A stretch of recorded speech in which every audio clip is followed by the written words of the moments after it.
You ask Tiger to solve. This deals with linear equations with one unknown.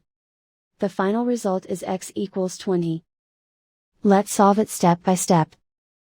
Simplify the expression. Expand the parentheses. Simplify the arithmetic. Expand the parentheses. Simplify the arithmetic. Group all x terms on the left side of the equation. Subtract 3x from both sides. Group like terms. Simplify the arithmetic. Group like terms. Simplify the arithmetic. Group all constants on the right side of the equation. Add 8 to both sides.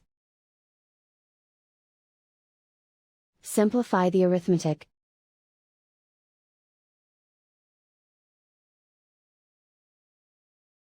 And so the final result is x equals 20.